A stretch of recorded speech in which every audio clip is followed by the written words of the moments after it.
Thank you all for coming. My name is Gabriel Ritter. I am the Nancy and Tim Hanley Assistant Curator of Contemporary Art here at the DMA. Thank you for joining us tonight for tonight's talk event, Challenging Voices, a conversation about art and the ethical imperative. In celebration of the DMA's newest exhibition, Between Action and the Unknown, the art of Kazuo Shiraga and Sadamasa Montonaga, which opens for our partners, I believe tomorrow, February 5th, and to the public, February 8th. We are thrilled to have three speakers, Ming Tiampo, Paul McCarthy, and Axel Vervoordt, for what promises to be a very interesting conversation this evening. Ming Tiampo is Associate Professor of Art History at Carleton University in Ottawa, Canada.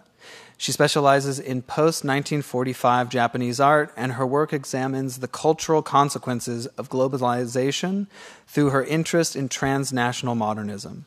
She has published extensively on the subject of Goethe and is one of the foremost experts on the subject, having authored the book Goethe, Decentering Modernism. Most recently, she co-curated the AICA award-winning exhibition, Goethe Splendid Playground, at the Guggenheim Museum. Paul McCarthy is one of the world's most influential artists. Based in Los Angeles, he first came to public notice in the 1970s with his performances and videos. Since the 1980s, he has created complex installations and videos, as well as a number of sculptural works, most recently the large-scale inflatable outdoor sculpture Tree in Paris's Place Vendôme in 2014. In his work, Paul makes use of the language and imagery of American consumer culture, from Disneyland to the Hollywood Dream Factory. But he gives them another twist, transposing the commonplace into the disturbing and grotesque, unmasking the dysfunctional reality that lurks behind the American dream. He and his wife Karen are also lenders to the exhibition Between Action and the Unknown. Axel Vervoordt is a world-renowned antiques dealer, interior designer, and longtime art collector with a dedication to the Goethe movement.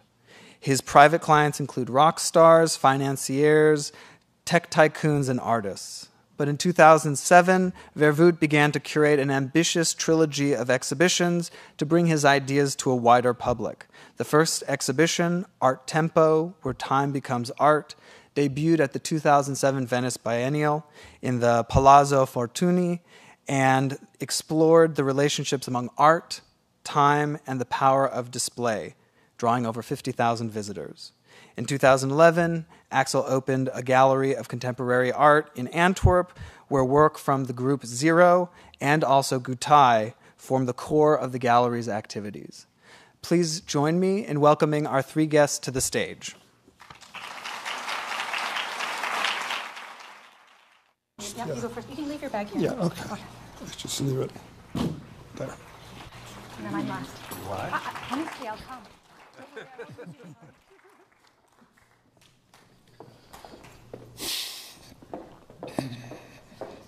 Yeah, go ahead. Hello, can you hear me here? Hello. All right, wonderful. Thank you for that wonderful introduction, for those generous words, and thank you to the Dallas Museum of Art for having us all here. It's a great pleasure to be here. I'm Ming Tiampo, and it's an honor to be here with Axel Vervoordt and Paul McCarthy. So I thought I might start this conversation by asking you both how you first met Goethe. I have on the screen here some shots from Alan Caprow's Assemblages, Environments, and Happenings, which I think was your first encounter with them. But the question here isn't simply a question of when you met them or discovered them, but what impact did it have on you? How did it change the way you think? What discourses did you begin to engage in after you encountered the work of Goethe? So I don't know who wants to go first. I'm sorry. No, go. No, go ahead. Oh, fine. For me, it's been a very important moment in my life. In 2004, it only started. I didn't even not know Goethe, but I was very early already collecting zero art, and like Fontana and all the Belgian zero artists like Jefferijn. already when I was 21, 22, I started collecting zero art because I thought that, and also together with antiquities and antique art, because I think this zero art gave a dimension that I did not find in old art. You know, going back to nothingness, you know, and giving body to the void, and it was very important for me, and it gave me already a different dimension. And in 2003 or 2004, Matthijs Wisse, curator of the Museum of Düsseldorf, came to our collection, and he wanted to borrow some Fontanas and Schefferijen paintings for his big show. It was called Zero Goethe, which I think was a real historical show in Europe and very important. Yeah, I saw it in Saint-Étienne. Yeah, you saw it in Saint-Étienne. It became later then. And and this curator came to ask our Fontanas, and he said it's for zero and Goethe. And I never heard of Goethe. And it was just during a day we had exhibition in our home. We had the open house, and we had like 2,000 visitors. And I was so interested by everything he was saying about Goethe. We did sit on a little bench, and all the people in front of us, I didn't look at anybody. I was so excited about Goethe. And at the end of the conversation, he said, "Yes, but I have to go and visit Japan, and every day I need to go and visit with the museum another Goethe artist. And if you want, you can go with me." And I said yes. Oh, wonderful. And this was an unbelievable experience to meet Shiraga, Shimamoto, Montonaga, which I met several times later, every time to Japan. And then discovering the Goethe spirit and knowing this concept of the idea of being concrete. Material is material. Material paint should not imitate a landscape or a still life anymore. Paint is paint. The material is material, the found thing. You give it a new life, you give it a new body, going back to the essence of things. And then especially for me, Shiraga was really enormous emotional moment of discovery. That cosmic power, I think he and his brush, he is the brush of a cosmic power. He's taking his rope and he dances with the material, and the paint stays paint. And I just think there's no other painter, no other artist I know who could give so much cosmic power to a work beyond himself. I think with his Japanese education and being in like a samurai experience, he could give with no power a lot of energy, and being very connected with a very bigger force. And in that oneness feeling of his Japanese education, not to forget totally himself, that he's only an instrument of an expression. And I think I've never saw any artist stronger than that, because philosophically and I always loved Pollock, and I still love Pollock very much. But then I thought, Pollock had to be drunk and totally to forget himself and to be totally free. And I discovered, when I discovered Shiraga, this was the first thought I had. How is it possible that this man, in his very healthy mind and his very pure mind, he could make himself so free? And that's why immediately I thought this is one of the most important artists, where and the people don't know it.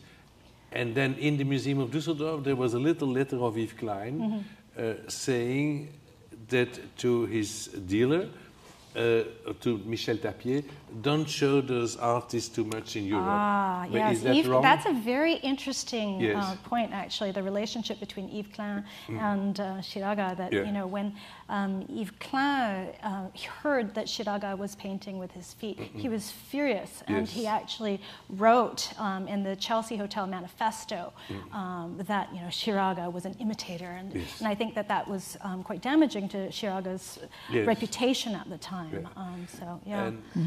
And when I knew all that all the American artists and European artists, they all had their dealers and their galleries who were promoting them. And the Japanese artists, they did not want. They did not. Shiraga was from a very wealthy family. Yoshihara also a wealthy family, and all the poorer artists, they would be paid by them. So they did not need to sell. They did not want to sell. They did not want that their art was like a trade. Well, I mean, there wasn't much of an art market in Japan at the there was time, no art right? market, But when Tapia came, he did offer that possibility to them and started bringing their works to Europe. What I find really interesting, is this balance between what you're characterizing as, being quite a Japanese sensibility, but also one that is speaking to a larger audience as well. That they were so interested in being in contact with artists from around the world that the Goethe Journal was sent to Pollock, was sent to Tapia, and that they disseminated their work in that way. And Shiraga's work also, as you mentioned, Pollock. I really love the way that the work speaks to Pollock, and yet also. Does something very different. I found this article recently written by Carla Lonzi, the Italian art critic who was a mentor to Germano Celant, and she talks about how Shiraga exceeds Pollock, which is interesting. So there is this kind of... Perhaps terrible to say this in the States, where I think Pollock is still one of the most important artists. But for me, I always like to look at art like a child who does know nothing, who just feels and that work itself, and forgets the history, forgets the value. And I must say, I'm more touched also by Shiraga. Yeah, it's amazing the searing impression that it leaves on you. Yeah. And Paul, how about your first encounter with Goethe? Well, it occurs in about 1965, 66. And I was living in Salt Lake City, Utah. And I was at the time living quite near the mountains, and I was making paintings in which I painted them all black on the floor. And I didn't paint them, I didn't really quite, it wasn't because, it was the easiest way to paint them. It wasn't really a formal decision. And at the time I was painting with whatever I could paint them with, whether it was a rag or a broom. So it was all about expediency, like painting the painting. And at about that time, with another friend, there was a sand hill out by our back of our house, and we had decided one night that we would try and run down the hill and see who could get to the bottom first. And we took off running down the hill, and there were three of us. And at one point, the one guy falls. And the next guy sort of slows down, and he was a much bigger and more athletic person than I was. And then I kind of realized I was ahead in the race. And then at that point, the steepness of the hill had increased, and pretty soon I realized I was falling. I wasn't, so I had made a tactical error. And the other guy, who was much more athletic than I was, had realized you can't run down a hill like this, and had slowed down. And I kind of crashed at the bottom, and I remember getting up thinking, well, that was pretty interesting. That, like, somehow I had, like, it's sort of, in a very strange way, signified, or it was indicative of my life or something at that time. And about a little shortly after that, my wife gave me for my birthday or something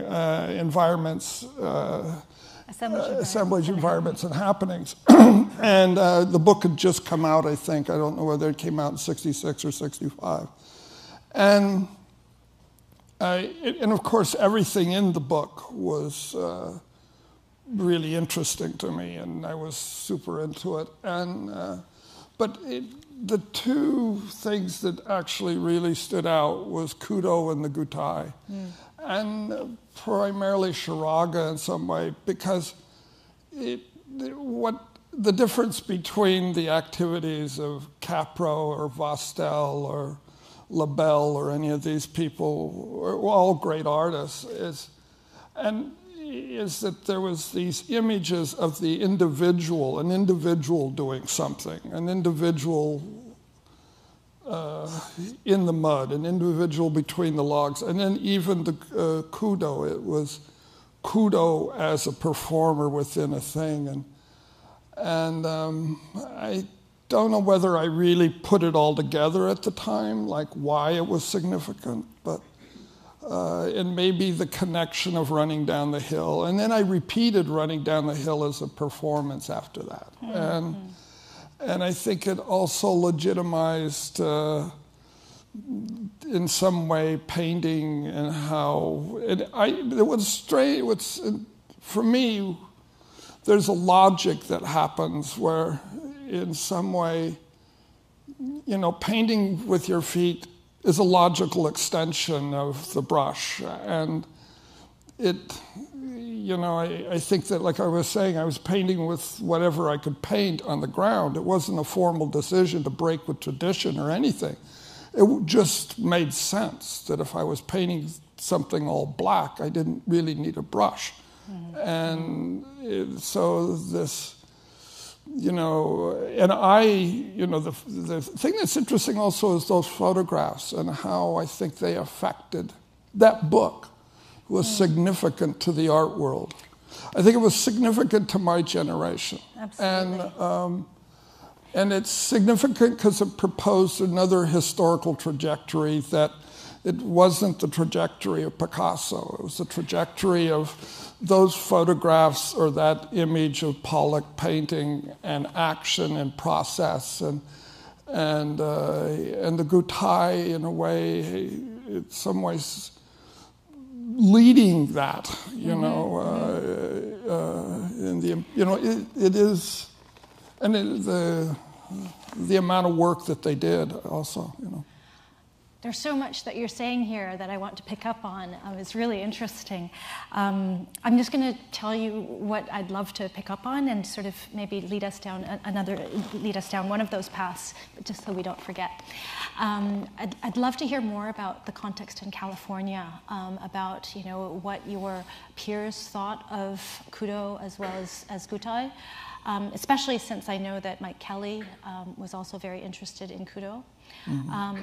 I'd love to talk about painting as we go along as well.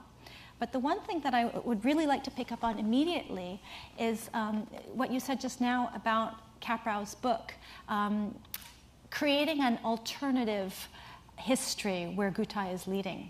Mm-hmm. And what I'm going to show you is something that I discovered when I was looking at your Lowlifes, Slow Life book. Let me just see if I can get this going. So Lowlifes, Slow Life on the right. Here we have the copy that's at the National Gallery of Canada in Ottawa. And then, Axel, I'd love to speak with you also about how you present Goethe, maybe picking up on Paul in Arte Tempo, and also this wonderful trilogy of exhibitions that you did at the Palazzo Fortuny. But in terms of Lowlifes, Slow Life, what I noticed was this, that you had this very interesting narrative that you created within the pages of Lowlifes, Slow Life, mm-hmm. Where you have the title page, the cover of Assemblages, Environments, and Happenings, mm-hmm. followed by these shots of the Goethe pages immediately. Mm-hmm. Now, this is actually what follows the title page in Caprau's mm-hmm. book, right? Step right in. It's about Caprau. And so what I find so fascinating is how you've made an intervention into that narrative. And I was wondering if you could speak a little bit about that. The alteration of moving from the title page to Goethe. Right. You're starting with Goethe. Yeah. Well, I think for me... And not Rauschenberg. Yeah, I think for me, Goethe was critical. It's interesting. I mean, I was certainly interested in Capro and Capro was doing, but and happenings and all that. The two things that I sort of discovered simultaneously was Goethe and Gustav Metzger. And it strangely, I discovered Gustav Metzger and Yoko Ono at the same time, 1966. Gustav Metzger was in a magazine. There was a magazine called Art and Artists, and it was Autodestruction. I think the magazine was done by Wolf Wastel, I'm not sure. And it had a big article on Gustav Metzger.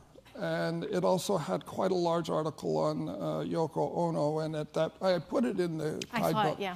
And it also called Yoko Ono a conceptual artist, right? And 66. Yeah. And I think that term's a Henry Flint term. I'm not sure. Maybe somebody knows. But conceptual. I think one's conceptual. It was conceptualism. I can't remember. But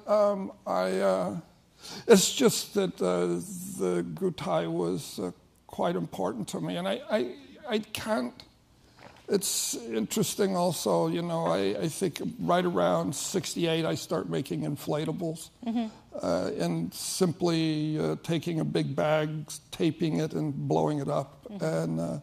And then, I was thinking, it was me with Montonaga. I knew the water piece because it was in the capital book. Yeah, here, and bring up the photo of the water piece. Yeah, that on piece the right. there. Yeah. And but again, I think at the time I had sort of, by placing the painting flat on the ground, I started mixing oil paint with water paint and watching liquid. And I think I didn't, up until a few days ago, I hadn't made this connection of this thing of liquid. And when we were walking through the show, you said, oh, it's a boat, it's about stress. And I said, no, it's about liquid. And I think the whole subject of liquid and the abject, but liquid. And, is there a connection? How's the connection of Shiraga for somebody like me? I mean, not for the two artists, for someone who's a historian, but how does it connect for me as an artist? And what connects for me of the two artists is the subject of liquid or the subject of goo. And, and they kind of cross over. And I know at the same time that I was affected by both Metzger and Goethe is at the same time that I'm obsessed with pouring paint. And I think for me, I didn't see the feet paintings until way late. They just weren't there. You just didn't see them in California, and I didn't see them in books probably until sometime in the 80s. And I was thinking about how I painted with my face, or I painted with my penis, or I painted those with pictures too. Let's see, where are they? We had those pictures. I have those pictures. No, hang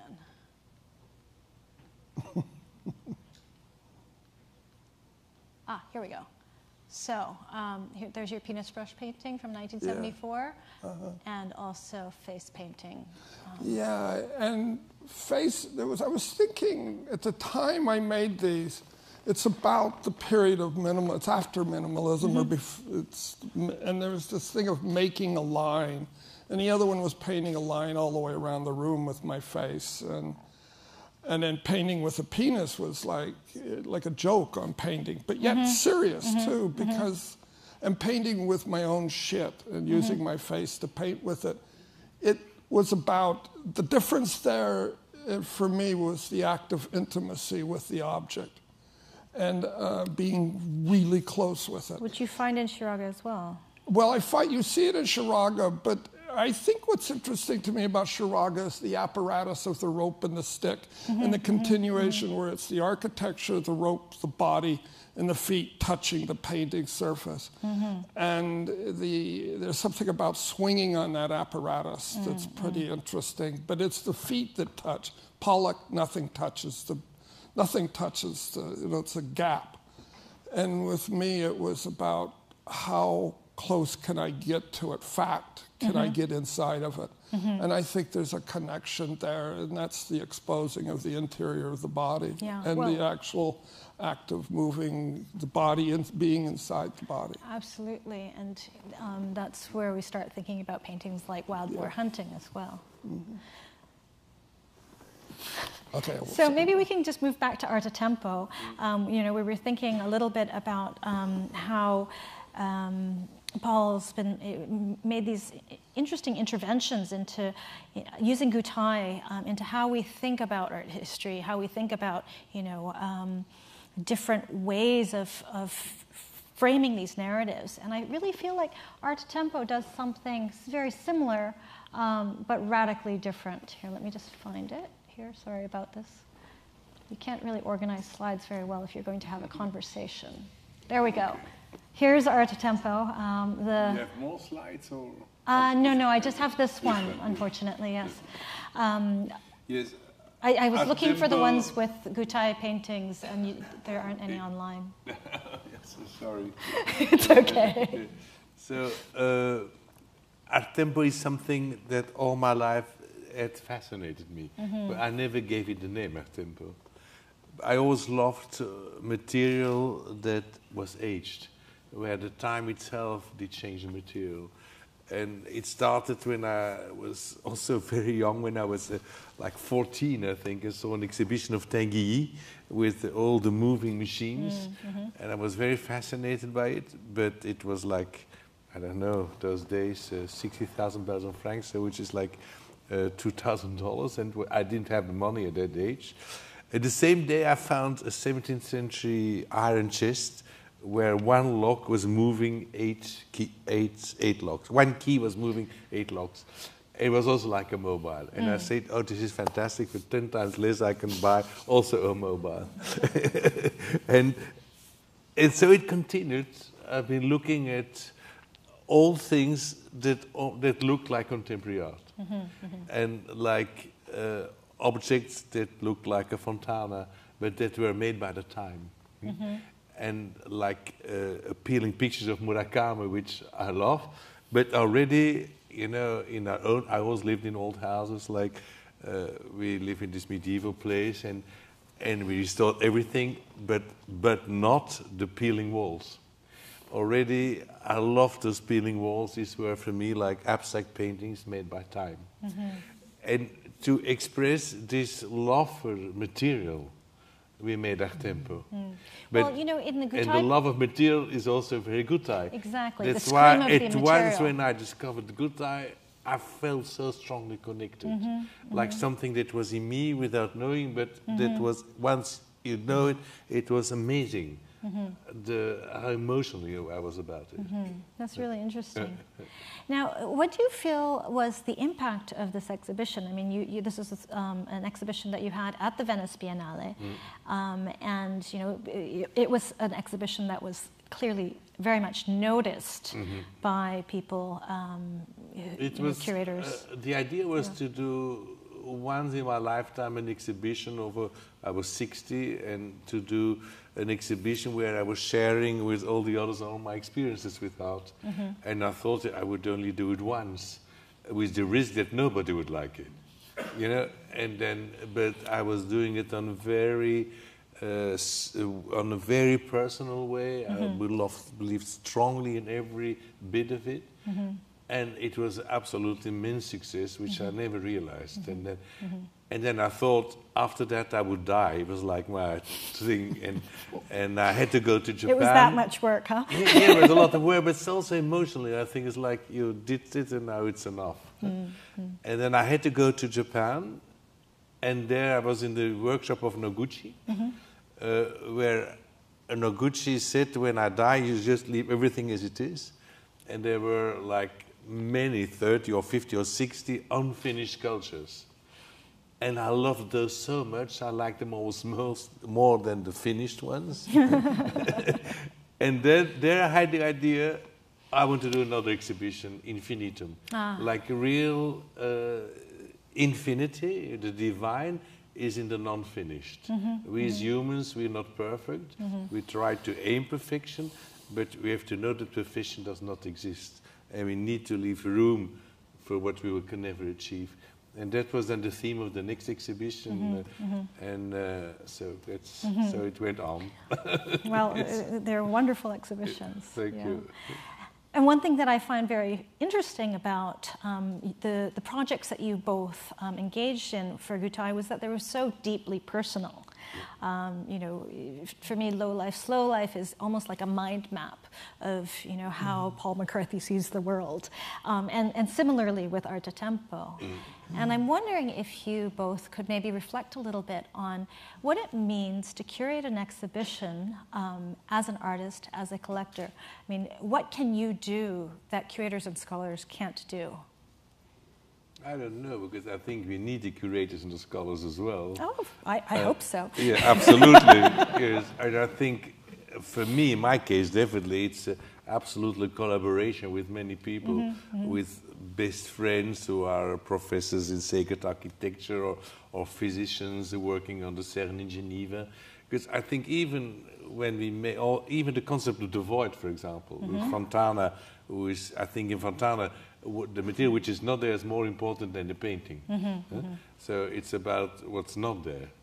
But it's very, for every exhibition we prepare like almost 2 years with think tank salons where I meet people of totally different, with totally different knowledge, and it's very interesting to talk on a very precise theme.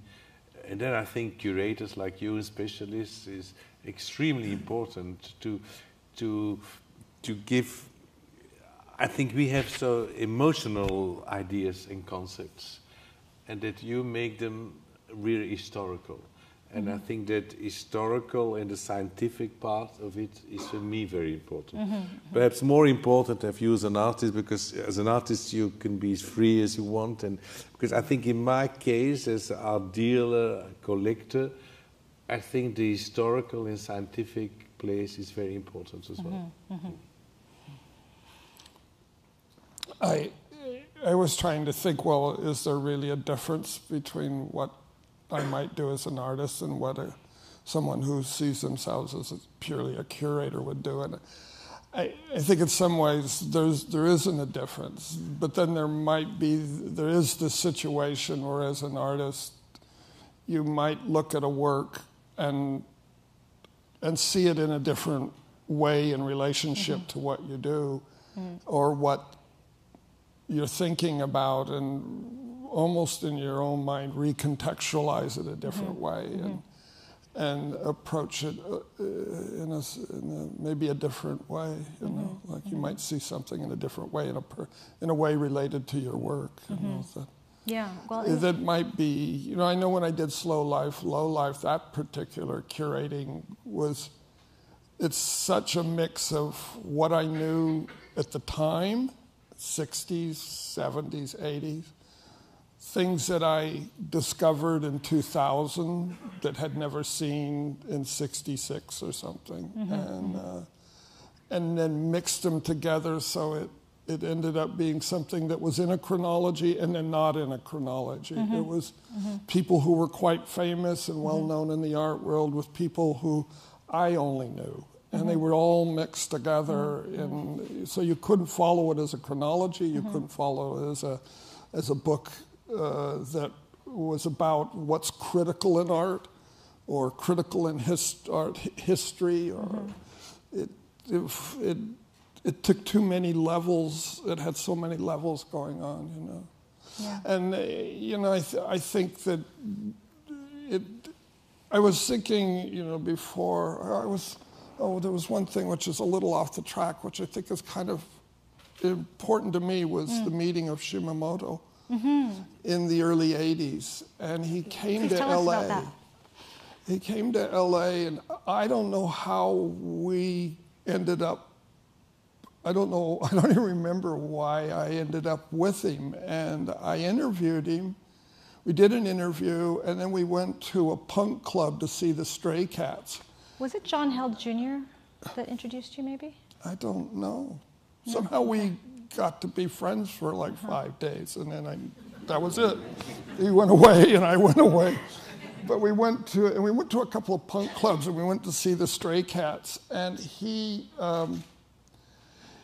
asked him if he could do a performance before the Stray Cats came on, and he went up on stage and bent over, and they projected slides on his head, and the whole crowd was a punk crowd, and then at one point he pulled out markers and he held them in both hands and bent over and asked that people could come up and draw on his head. Yeah. And there was a kind of hesitation of, what is this? And then at one point, a young guy went up and, as I recall, drew like an A on his head or something. And after about 15, 20 minutes, his whole head was black. But the next day, I asked him, I did this interview, and there was 2 or 3 answers to questions that I still really think about. One was, I asked him if his bald head was the same as Andy Warhol's wig or Joseph Beuys's hat. And I think it's, like how much I buy the answer, I don't know, but he said that the difference was that in the West, we might think of something like that as an identifier, and that the artist would be recognized as Joseph Beuys, like a brand. The hat became a brand, or the wig became a brand, where he said that in his case, he was interested in art as a network. Mm-hmm. He was. And I kind of saw that in the text that you had written in your book, the one book, and I kind of thought, well, the slight difference was he was implying that art was an effect as a collective. That as a collective we change culture, or we change the world. But as individuals, yes, we might move something, but as a collective, art is quite powerful. And it was the first time I'd ever heard the word network applied to art, as I recall. Mm-hmm.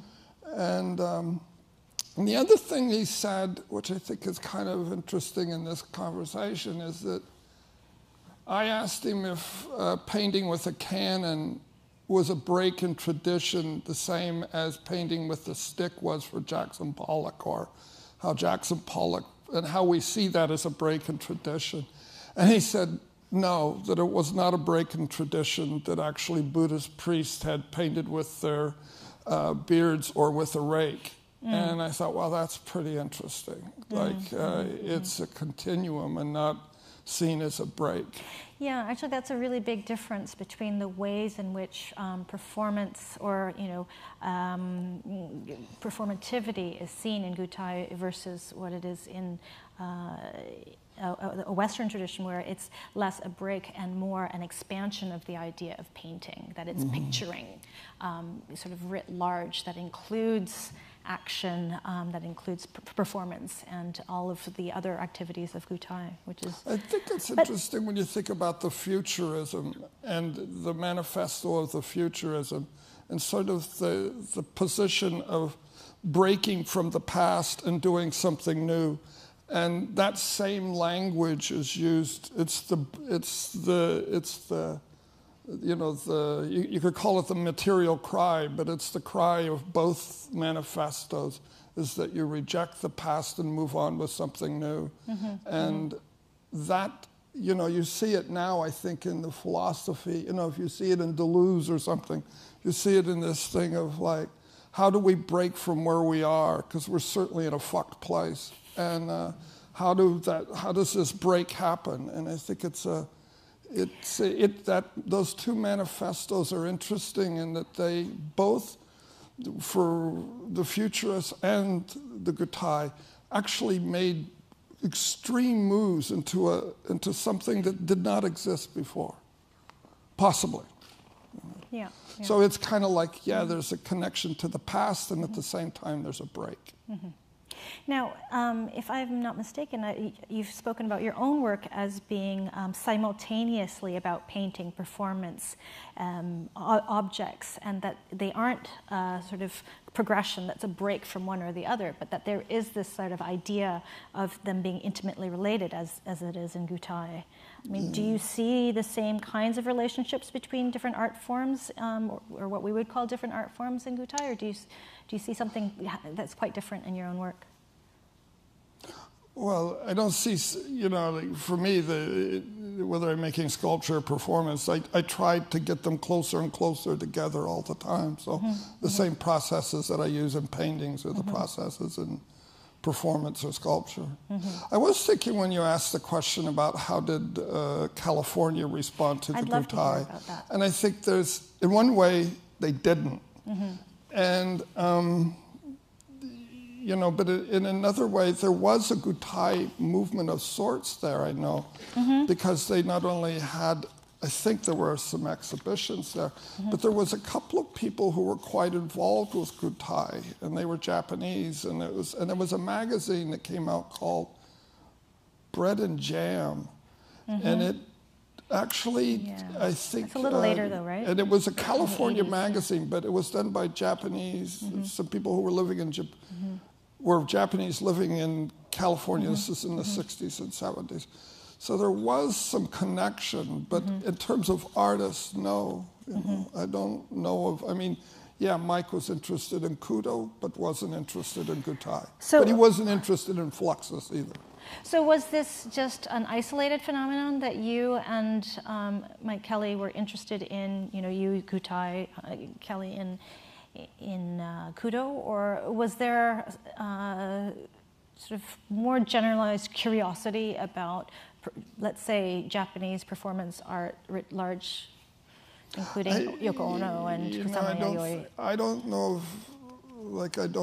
of too many artists that were interested in Gutai. I don't think, like Burden or something, or Baldessari, I don't think they were interested. Okay. At least I never heard it come out of their mouth, so I don't think that...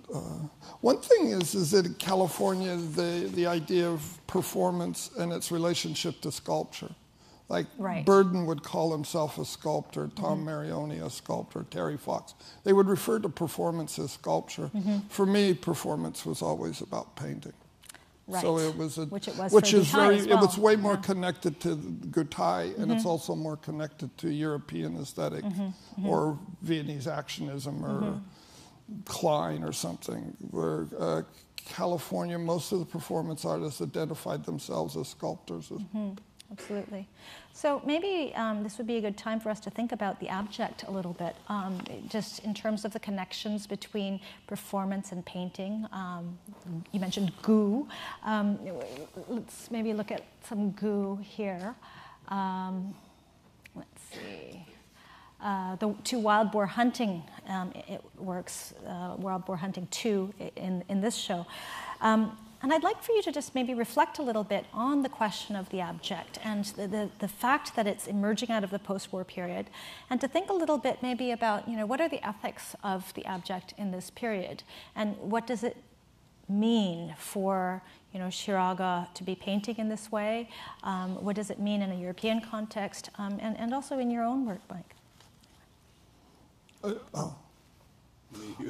Okay. Well, actually, you know what? Why don't we give you a rest? So and then we can come back to that. Especially the boar painting. Yeah, well, just this question of the abject of violence. I've never been very attracted to that painting. It's like every time I see it, it's very strange. Like other Shiragas I love, but it's my personal experience. But I heard that Shiraga's father was a hunter, and they were shooting bears, and he was very disgusted by that as well. That's what I heard. Well, the actual story is quite funny. He had wanted to hunt the boar himself for this painting, but he was unsuccessful in his attempts to hunt a boar, and ended up purchasing the boar's hides instead. And so, it's really a kind of failure of violence in a sense, as well as being, about a sort of literalization of the inside of the body on the outside. So it's kind of complicated. Yes. Yeah. But I agree with you, especially Wild Boar Hunting 1. I can't even look at it. It has such a total different meaning for me than all the other paintings. You don't see it as a continuum? It must be, historically definitely, but emotionally I don't feel the same. I feel more aggression, and he's like against something, he's like proving. I like in the other paintings, for me, it's more like cosmic power, it's much more spiritual. It's much more the material, giving the material itself an enormous power without a narrative story of the Boer. Well, you have Yoshihara Jiro to thank for all those beautiful paintings then, because Shiraga actually had a very sort of deep interest in the abject, and he started creating works in 1955 which really were almost a literalization of this blood. I was telling Paul earlier that he made this work that was a jar filled with red paint and the intestines of cows, and that Yoshihara Jiro actually told him, "This is disgusting, please don't do anything like this again." And he listened to Yoshihara and sort of pushed him away from that direction, but he did occasionally sort of drift back into that idiom, which is what these are. But it's interesting that there's that we each have that line that we can't cross, that we don't want to cross, right? For me, I'm okay with boar hunting 2. Boar hunting 1 really gives me the heebie-jeebies. But I mean, you're perhaps less squeamish than I am. What do you think, Paul? Well, I'm fine with it.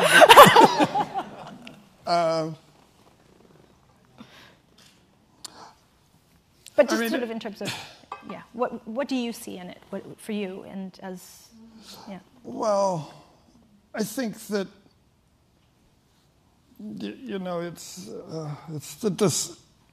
it's the conflict or the discussion between two things in art. Maybe one is that art has a higher value. It's seen as a higher, like a higher plane away from the plane of the abject, the plane of this, the interior, the body, death, and it's those views that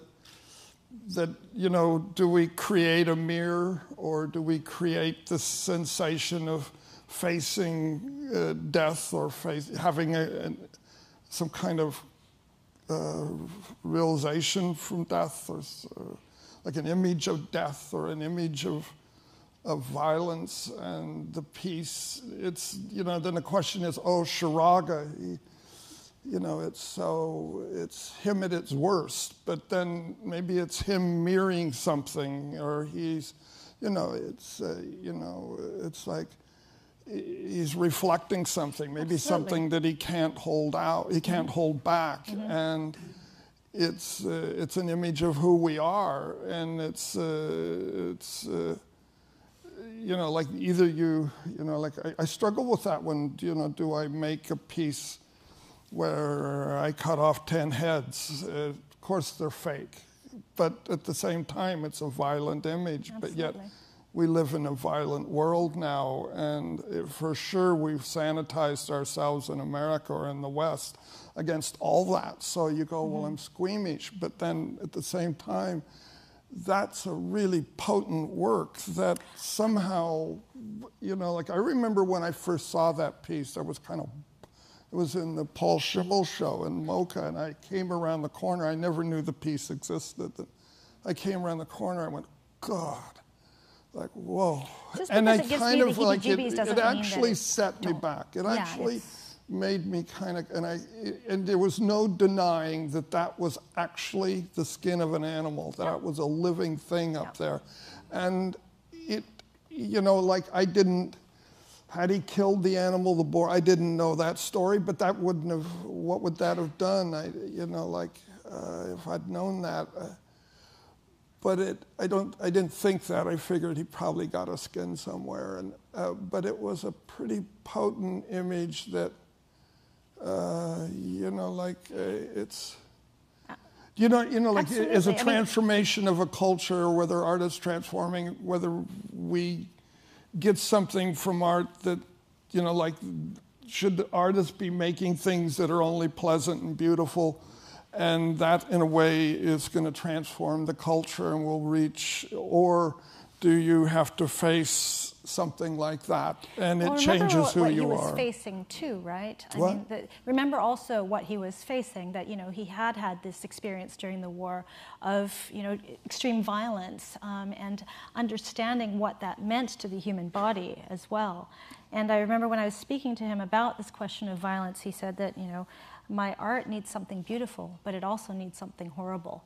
And it's really about sort of understanding that violence. That's what we were talking about before. Absolutely. Like I was kind of mentioning, like, how does the Gutai differ from, say, the Europeans who experience the total destruction, experience those wars and, real violence. And, if you look at how the Viennese actionists dealt, what came out of them, what came out of,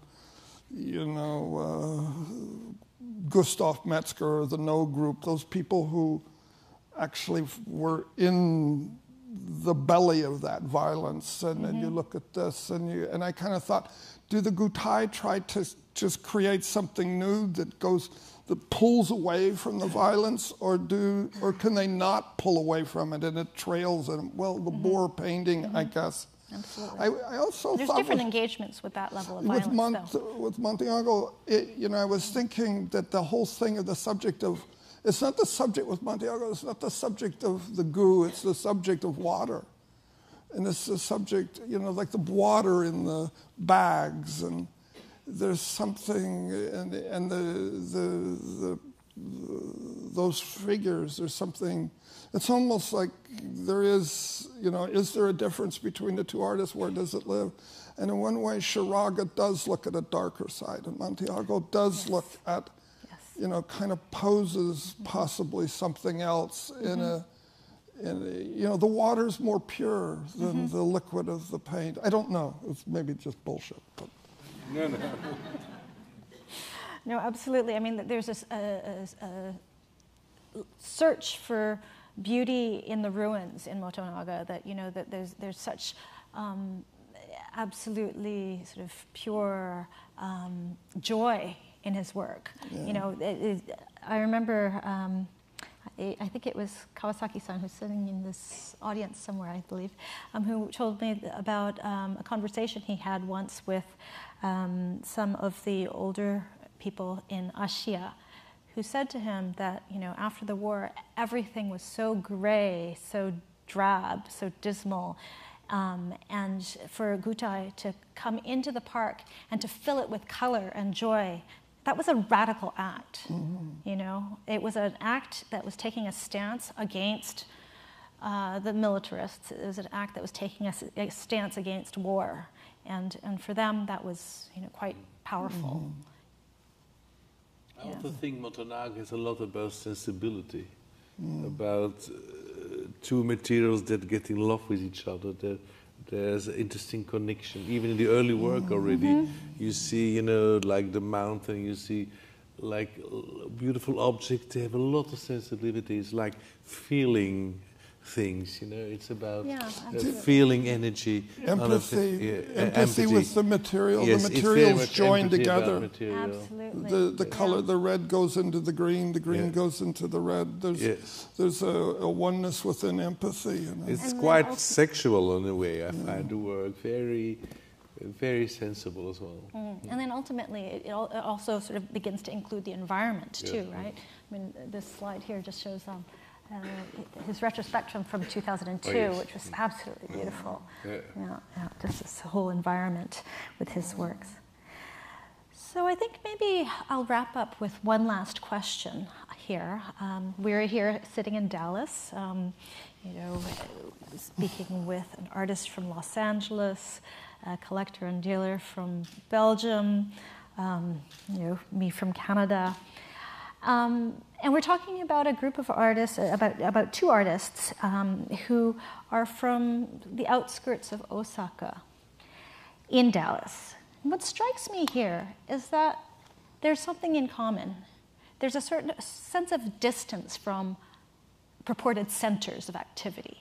And I'm wondering if you could reflect a little bit on what you think that distance creates, what kind of creativity is possible when you're not necessarily embroiled in the centers. And I'll just sort of pose a term here that I like a lot, a term that was first formulated by Marshall McLuhan, a Canadian, the counter environment. That this is a site slightly outside of the purported centers, the putative centers, that allows for reflection. What's special about being a little bit outside? I think we live today in a world civilization, and I think Dallas might be extremely west, and Japan might be extremely east. And I think we're all looking for this balance between those two extremes. And that's why it works so well here. I think their message and what people are looking for here, or the message of, it becomes, there's a oneness feeling in it. And I think which is really possible today. And I think there's this dialogue between spirituality and material itself is something that really inspires us a lot. And I think it really is like a teacher for building on a new civilization. Because I feel like Shiraga, it goes really back to the origin of things. One can call it abstract, but we can also saying it's like the Big Bang. It's like our own origin. It's like where we come from. It's like painting that, the real beginning of the beginning. And that's why I think it's so important. And that's why a certain kind of primordial ooze. Yes, we all feel connected to that. Yeah. Once you understand the work, and I realized with people who never knew about Shiraga, but once they discovered it, they really get crazy with it. And it gives them power, and they want to live with it, and they want even in their office another work, because they want to be connected to it. Some of my friends, collectors, they have it in the office, and they explain to their directors, be like Shiraga, be so spontaneous, give that power. Be yourself, or be yourself, but connected in the cosmic power. And do you have any thoughts about being outside? Yeah. Outside of New York and Paris. Yeah.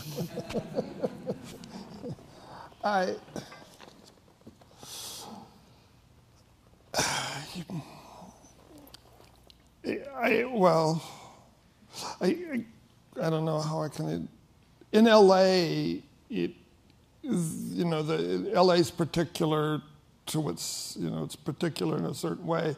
There is no center in a certain. It's changing slightly, but there isn't a place where there's a group of artists living. At times, that's kind of happened for a period of 5-10 years, but artists are spread throughout the city, and there's this sense of. I think isolation is quite real there. And it's very good for working and not, there's no place. Now it's changing. 5-10 years ago, if you wanted to go have a drink with a friend, you just wouldn't do it. Like, where would you go? They live clear over there. You wouldn't meet. So this idea of a community, or the idea of social networking where you get together, didn't happen so much. And so LA's particular that way. And of such, it has, I think, artists actually end up working quite a bit, because what else are you going to do in a way? Where are you going to go? And which I think friends who I have that live in New York, they can, 5 o'clock comes, they go meet somebody. They go to a lot of shows. I don't go to so many shows because it's like, am I going to travel clear across town? So that's very much about LA. But I've always had this thing about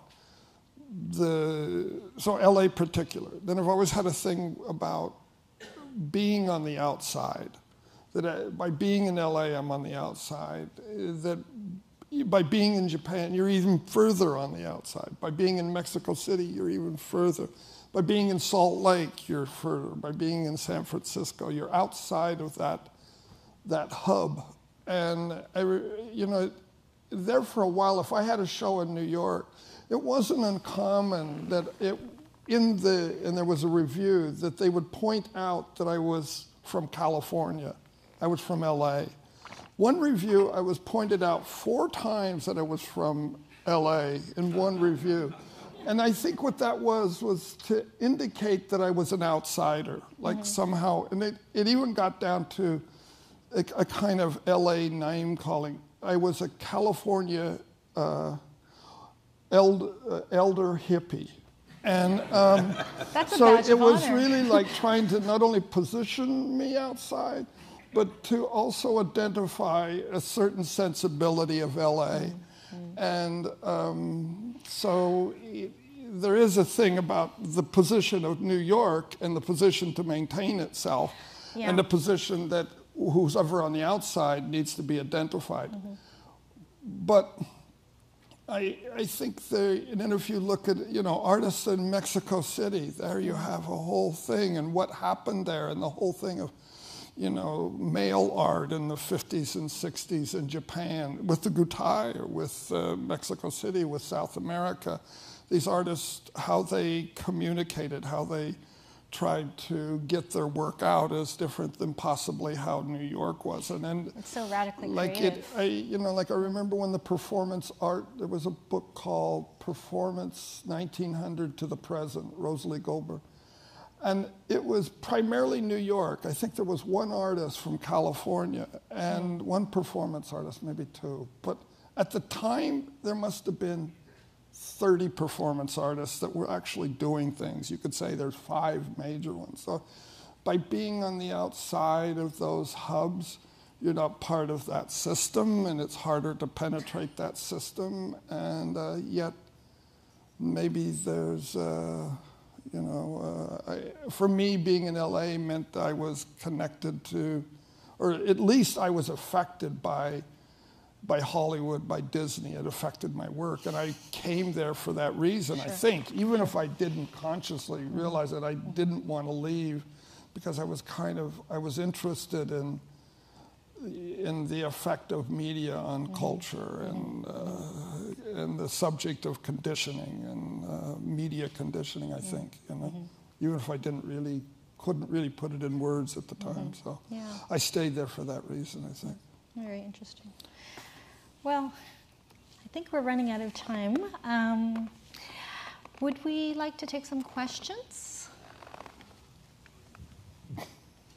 And we do have a microphone. If you do have questions, if you could just wave me down.